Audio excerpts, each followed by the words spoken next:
दिल्ली में विपक्षी सांसदों का जमावड़ा लगेगा। विपक्षी गठबंधन इंडिया की ये चौथी बैठक होगी।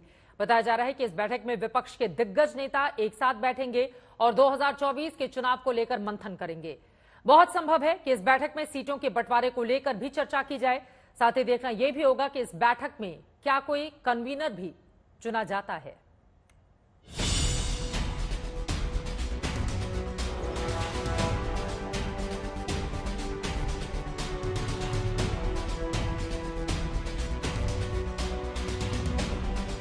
इंडिया गठबंधन की बैठक के लिए विपक्षी दलों के नेता दिल्ली पहुंच रहे हैं। 2024 की सियासी जंग में पीएम मोदी के खिलाफ मजबूत मोर्चेबंदी का दम भर रहे हैं।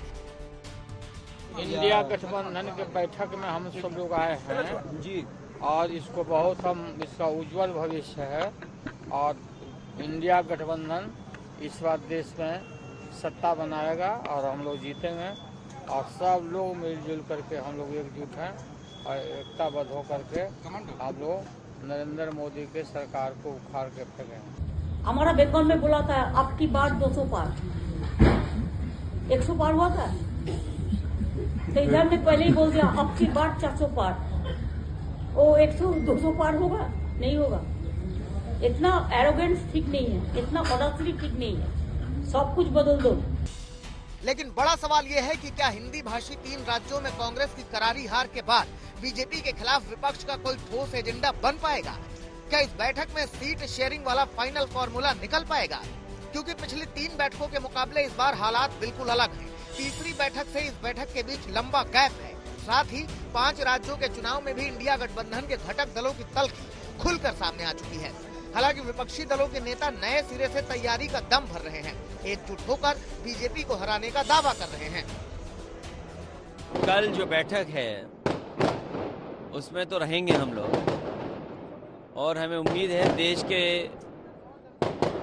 सभी नेता मिलकर के और खासकर इंडिया गठबंधन के जितने भी साथी हैं निर्णय लेंगे और आने वाले समय में भारतीय जनता पार्टी को कैसे हटाएं उस पर विचार जरूर होगा। जब इंडिया अलायंस बनी है तो सारा तो एक ही है ना भाई, तो इसमें अलग अलग क्या है? हम लोग सब मजबूती के साथ जिसको जो जिम्मेवारी मिलेगी वो हम लोग जो है निभाएंगे और करेंगे। लेकिन रीजन्स पार्टी जो है अपने क्षेत्रों में तो स्ट्रांग है ही। वहाँ आप देख लीजिएगा जहाँ भी रीजन्स पार्टी वहाँ भाजपा है ही नहीं, तो मजबूती के साथ most of the regionals party are with the India alliance. MP में सीट शेयरिंग पर बात न बनने पर कांग्रेस और एसपी आमने सामने आ गई थी, लेकिन अब बैठक से पहले कांग्रेस के सुर बदल गए हैं। गठबंधन की मीटिंग है, उसका इंतजार करना चाहिए, पेशेंस रखिए। हम लोग एक बड़ी विचारधारा, एक बड़े लक्ष्य के साथ इकट्ठा हुए हैं। चुनाव निपट गए हैं, इस वजह से मीटिंग नहीं हो पाई थी। अब ये मीटिंग होगी और इसका आश्वासन मैं दे सकती हूँ कि बहुत परिपक्व तरीके से और बहुत अच्छे सौहार्द के माहौल में बात की जाएगी।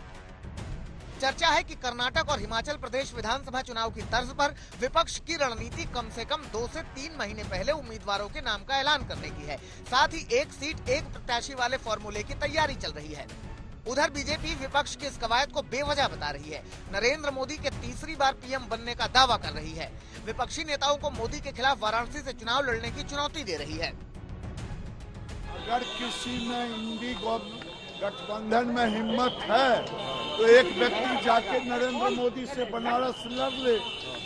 चुनाव में नीतीश कुमार हो या आरजेडी का कोई हो, अरे ये सब आईवास है, अपने स्वार्थों के लिए जा रहा है।